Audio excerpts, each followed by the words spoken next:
Assalamualaikum warahmatullahi wabarakatuh. Pada kesempatan kali ini saya akan menjelaskan mengenai konsep dasar kepribadian yang merupakan materi pertama yang akan saya sampaikan pada mata kuliah Psikologi Kepribadian 1. Sebelum saya lanjut menjelaskan apa definisi kepribadian, lalu apa itu teori, dan bagaimana gambaran teori kepribadian yang akan kita pelajari di mata kuliah ini, saya ingin mengajak Anda untuk melihat kedua gambar berikut ini, yaitu A dan B. Lalu coba deskripsikan seperti apa kepribadian A dan kepribadian B berikut ini. Nah, kemungkinan Anda akan menjawab bahwa kepribadian A tampak sinis, kemudian bisa jadi agresif, namun agresifnya kemungkinan bersifat pasif ataupun aktif atau langsung menunjukkan perilaku yang agresif. Namun ketika kita melihat B, maka mungkin akan muncul pemikiran di kepala kita bahwa B memiliki ciri kepribadian yang ramah, menyenangkan, mudah bergaul, sangat berbeda dengan kepribadian A.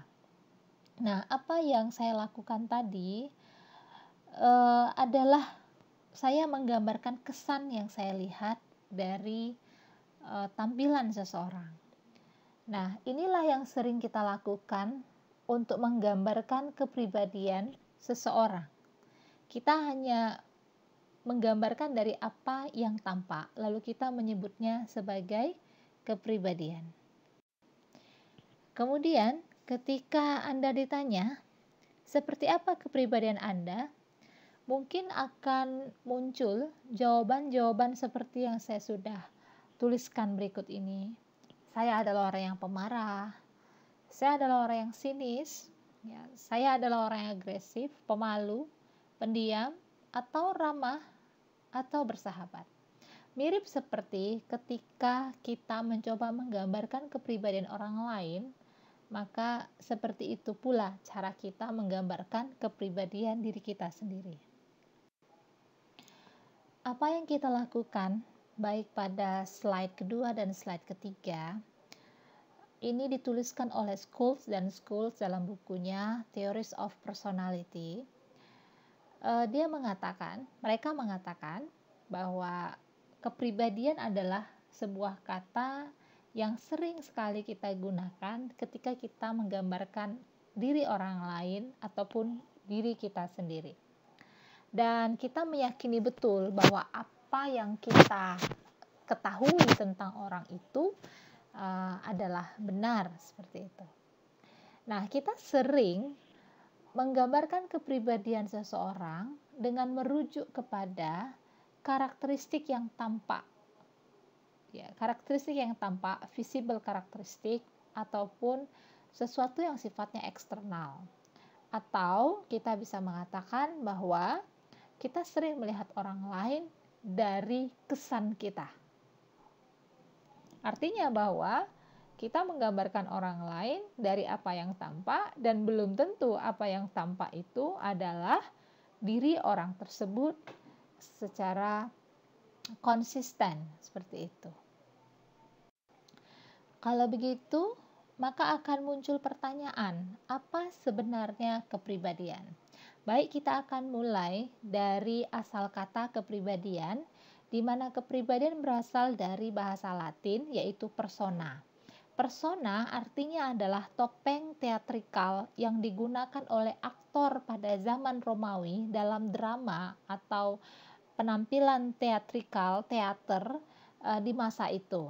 Jadi ketika seorang aktor memerankan peran seorang yang sedang sedih atau penyedih atau pemurung maka mereka akan memakai topeng pemurung topeng sedih untuk menggambarkan peran mereka, sehingga persona atau topeng ini memproyeksikan peran yang kita mainkan.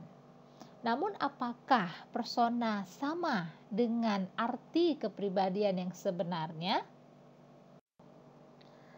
Apakah kepribadian dapat disimpulkan hanya berdasarkan apa yang tampak, seperti topeng yang saya gambarkan di slide sebelumnya? Kepribadian tidak dapat hanya disimpulkan lewat apa yang tampak. Misalkan ketika Anda baru bertemu saya pertama kali, maka Anda tidak akan bisa menyimpulkan kepribadian saya seperti apa. Karena kepribadian banyak melibatkan atribut dari diri seseorang. Atribut dari diri seseorang itu tidak hanya atribut eksternal yang kelihatan, namun juga di dalamnya ada atribut internal yang kemungkinan orang lain tidak akan tahu tentang siapa kita yang sebenarnya. Nah, ada banyak hal yang tidak terlihat oleh kita dari diri seseorang. Bisa jadi kita menyembunyikan siapa diri kita sebenarnya. Misalkan ketika saya sedang mengajar, maka kemungkinan saya akan menyembunyikan beberapa karakter saya yang saya pikir itu tidak cocok untuk saya tampakkan sebagai seorang dosen. Begitu juga dengan Anda, kemungkinan Anda akan menyembunyikan beberapa hal ya tentang diri Anda, seperti apa Anda sebenarnya, itu Anda mencoba menyembunyikan karena Anda ingin orang lain tidak mengetahui ya tentang karakter Anda yang sebenarnya.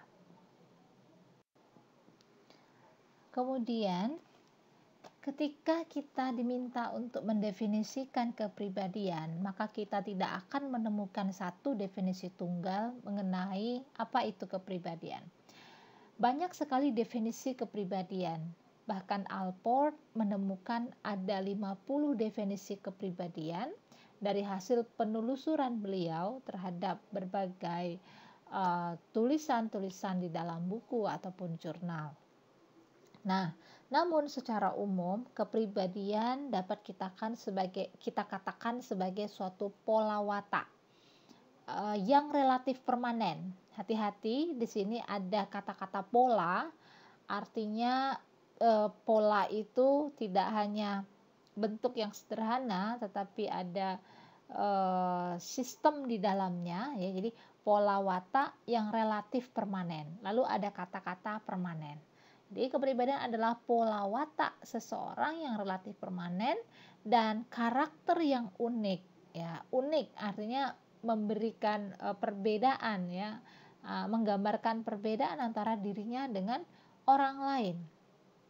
Ya, karakter unik yang memberikan konsistensi sekaligus individualitas ya, sekaligus perbedaan yang dapat membedakan dirinya dengan orang lain. Nah, intinya di sini kita dapat menyimpulkan bahwa kepribadian itu relatif bersifat stabil dan dapat diprediksi. Kenapa dapat diprediksi? Karena kepribadian itu memiliki pola. Misalkan ketika Anda sudah memahami betul kepribadian ibu Anda atau ayah Anda, maka Anda bisa memprediksi beberapa perilaku yang akan muncul ketika Anda beri stimulasi. Misalkan ketika Anda mendapatkan nilai yang rendah pada suatu mata pelajaran, maka dengan karakter kepribadian ibu Anda yang telah Anda pahami, Anda bisa memprediksi seperti apa respon ibu Anda ketika mengetahui bahwa nilai pada salah satu mata pelajaran Anda jelek. Misalkan ibu Anda adalah orang yang cuek, tidak terlalu mementingkan nilai di atas kertas, namun lebih menghargai usaha Anda dalam belajar, maka Anda bisa memprediksi bahwa nilai yang jelek tadi tidak akan menyebabkan kemarahan dari ibu Anda. Nah, di dalam definisi kepribadian yang tadi sudah saya sampaikan, ada istilah watak atau traits. Apa itu watak? Watak atau traits, atau kita katakan sebagai sifat, berkontribusi terhadap perbedaan individu dalam perilaku. Jadi bisa jadi ketika kita mendapatkan stimulus yang sama, dengan trait yang berbeda akan menghasilkan respon perilaku yang berbeda. Tadi sudah saya contohkan, ibu Anda orangnya cuek, kemudian tidak mementingkan hasil, tapi bagaimana Anda berproses, sangat menghargai usaha dan kerja keras Anda, maka mungkin ibu Anda tidak akan menunjukkan respons yang negatif ketika Anda mendapatkan nilai yang rendah setelah Anda giat belajar.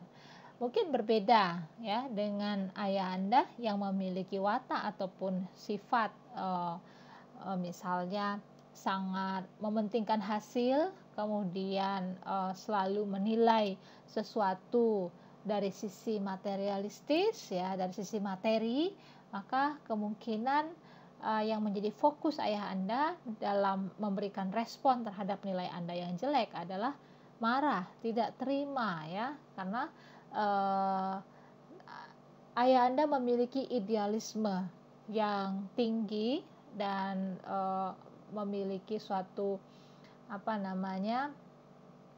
capaian ya, bahwa seseorang harus punya target. Nah, misalnya seperti itu. Nah, ini kan satu situasi yang sama, yaitu melihat nilai anaknya dalam suatu mata pelajaran yang jelek, ya nilai yang jelek, maka ibu Anda dengan sifat yang seperti tadi memberikan respon yang berbeda, perilaku yang berbeda dengan ayah Anda. Perbedaan perilaku ini terjadi karena adanya perbedaan watak di antara ayah dan ibu Anda.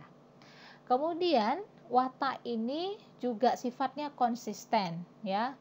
Konsisten artinya perilaku yang seperti itu akan terjadi di waktu yang lain ketika ada satu stimulus yang mirip begitu ya. Ya, jadi watak ini konsisten pada situasi yang berbeda. Dia akan menunjukkan pada waktu yang berbeda, dia akan menunjukkan reaksi yang sama. Kemudian stabil ya, jadi stabil artinya dimanapun kapanpun kita dengan sifat tertentu akan menunjukkan hal yang sama, seperti itu ya. Misalnya Anda adalah orang yang santai, maka dimanapun Anda akan menunjukkan perilaku santai. Misalnya dalam belajar ya, walaupun Anda mencoba serius tapi ciri khas Anda adalah santai, maka keseriusan Anda tidak seperti keseriusan dalam belajar orang yang memiliki watak yang serius dalam segala hal gitu ya.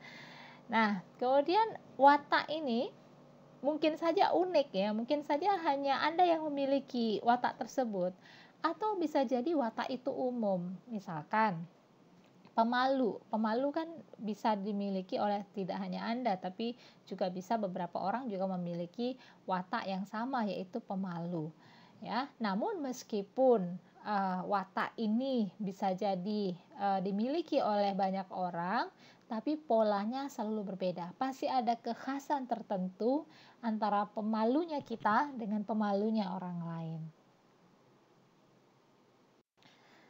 Oke, nah bagaimana dengan karakter? Tadi di dalam definisi kepribadian ada tertulis karakter. Karakter adalah kualitas unik. Unik artinya berbeda antara satu orang dengan orang lain ya. Kualitas unik seseorang yang mencakup atribut-atribut seperti temperamen, fisik, dan intelijensi. Jadi misalkan karakternya mudah bersahabat ya, atau mudah bergaul ya. Kemudian karakter tangguh. Nah, ini lebih menunjukkan kepada kualitas diri seseorang yang nanti melibatkan temperamen, fisik, dan intelijensi. Nah, kemudian kita masuk lagi ke slide berikutnya, bahwa tidak ada definisi tunggal daripada kepribadian itu. Ini tadi sudah disinggung sedikit ya, mengenai tidak adanya definisi tunggal dari kepribadian. Definisi kepribadian itu sangat bervariasi. Nah, definisi kepribadian ini terus berkembang, tidak ada kata sepakat di antara para ahli mengenai definisi tunggal kepribadian. Tidak ada satupun definisi substantif tentang kepribadian yang diberlakukan secara umum. Ya, definisi kepribadian ditentukan oleh konsep empiris yang merupakan bagian teori kepribadian yang dipakai oleh ahli. Jadi kalau kita menjawab apa itu kepribadian, boleh jadi kita akan memberikan jawaban yang berbeda-beda tergantung dari perspektif para ahli yang digunakan dalam mendefinisikan kepribadian. Contohnya, ini beberapa pendapat ahli tentang kepribadian. Allport mengatakan bahwa kepribadian ini sebagai sesuatu yang nyata dalam diri individu yang mengarah pada karakteristik perilaku.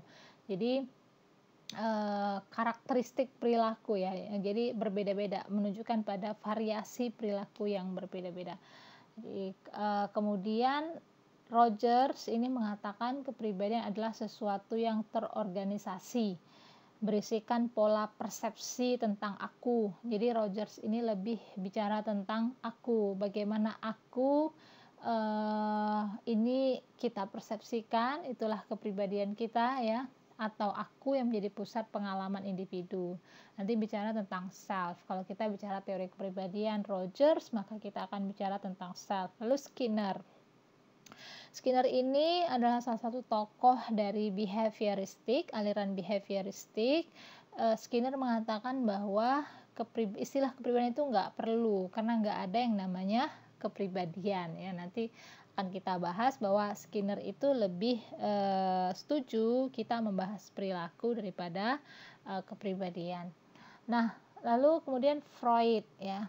Freud mengatakan bahwa kepribadian sebagian besar terdiri dari ketidaksadaran. Artinya yang menjadi kepribadian kita adalah apa-apa yang kepribadian kita itu kebanyakan ada dalam ketidaksadaran kita. Maka nanti teori Freud ini kita akan bicara tentang alam bawah sadar, prasadar, dan alam sadar. Nah, kepribadian kita itu lebih banyak ditentukan di dalam ketidaksadaran daripada kesadaran, seperti itu. Sifatnya tersembunyi dan tidak diketahui. Setelah kita membahas mengenai apa itu kepribadian, maka kita lanjutkan penjelasan materi ini, yaitu mengenai teori. Mungkin ketika kita ditanya apa itu teori, kita akan mencoba untuk membayangkan penjelasan yang ada di dalam buku. Namun tahukah kita bahwa teori itu bertolak belakang dengan fakta? Teori bukan fakta, ya. Maka ada mungkin dulu ya sempat ada iklan teori gitu ya. Artinya apa? Itu kan cuma teori begitu ya. Memang teori bukanlah kebenaran. Teori bukanlah fakta. Nah, teori ini adalah seperangkat asumsi yang saling berkaitan, yang memampukan para ilmuwan menggunakan penalaran deduktif logis untuk merumuskan hipotesis yang dapat diuji. Jadi teori ini hanyalah asumsi atau pendapat seperti itu ya, atau dugaan-dugaan seseorang ya, pendapat-pendapat seseorang yang dia tidak hanya berisi satu asumsi, namun harus seperangkat asumsi yang nanti di mana beberapa asumsi itu saling berkaitan. Nah, asumsi-asumsi yang disampaikan oleh para ahli, kemudian inilah yang kemudian mendorong para ahli untuk membuat hipotesis berdasarkan penalaran deduktif logis terhadap asumsi-asumsi tersebut. Nah, teori tidak pernah benar ataupun salah, karena teori bukan fakta. Ya, teori itu hanya berguna atau tidak berguna. Jadi suatu pendapat dikatakan sebagai teori ya, yang baik adalah ketika pendapat itu berguna ya, dalam artian dia bisa mungkin menyelesaikan permasalahan yang memang terjadi di masyarakat ya, dengan teorinya dia bisa menyelesaikan persoalan. Namun ketika teori tidak berguna, maka teori itu akan menghilang dengan sendirinya. Jadi sekali lagi dapat saya katakan bahwa teori bukan fakta. Teori bukan kebenaran. Maka nanti kalau Anda menemukan beberapa teori yang mungkin tidak sesuai dengan value agama ataupun value budaya, nilai-nilai budaya Anda, maka Anda sudah bisa mengatakan kepada diri Anda bahwa ini kan hanya asumsi begitu. Ini hanya pendapat para ahli, dan kita akan menghargai setiap pendapat orang meskipun pendapat itu berbeda dengan apa yang kita pahami. Asumsi. Apa sih asumsi? Asumsi ini adalah komponen teori dan bukan fakta. Asumsi ini diterima seolah-olah benar. Jadi asumsi bukanlah kebenaran, jadi teori bukanlah kebenaran, maka semua yang kita pelajari nanti dari teori kepribadian bukanlah suatu kebenaran yang mutlak. Ya, ini hanyalah asumsi dari para ahli psikologi. Ya. Contohnya, teori tingkah laku mengajukan asumsi, teori behavior yang mengajukan asumsi bahwa semua tingkah laku memiliki motivasi. Ya, ada dorongan kita untuk bertingkah laku. Kemudian ada lagi asumsi dari teori behavior bahwa peristiwa awal kehidupan menentukan tingkah laku seorang ketika dewasa. Ini hanyalah asumsi, ini bukan suatu kebenaran yang mutlak. Nah, asumsi dalam teori tidak boleh hanya bersifat tunggal, tetapi asumsi ini haruslah seperangkat ya yang dapat menjelaskan secara mendalam termasuk pada dinamikanya nanti. Seperangkat asumsi ini harus saling berkaitan, dia tidak berdiri sendiri. Ya, asumsi yang berdiri sendiri tidak pernah dapat memunculkan hipotesis yang bermakna, tidak memiliki konsistensi internal. Jadi asumsi itu antara asumsi satu dengan asumsi lain karena sifatnya seperangkat itu harus saling berkaitan. Kemudian di dalam teori juga ada tadi disebutkan tentang penalaran deduktif logis. Penalaran deduktif logis digunakan peneliti untuk merumuskan hipotesis. Jadi dari asumsi-asumsi tersebut muncullah hipotesis berdasarkan hasil penalaran ya secara deduktif dan logis. Hipotesis bukanlah komponen teori karena hipotesis berasal dari teori. Jadi teori itu asumsi, asumsi itu ingin diuji. Nah, jadi teori menghasilkan hipotesis, kemudian nanti hipotesis itu akan diujikan lewat satu penelitian. Jadi ilmuwan berangkat dari teori umum dan melalui penalaran deduktif sampai kepada hipotesis, kemudian hipotesis ini diujikan. Penggunaan logika yang keliru dalam mendeduksikan hipotesis menyebabkan riset yang dihasilkan menjadi tidak bermakna ya, karena tidak dapat dibuktikan akibat penalaran deduktif yang keliru. Nah, teori harus dapat diuji. Ya, kalau teori tidak dapat diuji, maka ini tidaklah dapat disebut sebagai teori.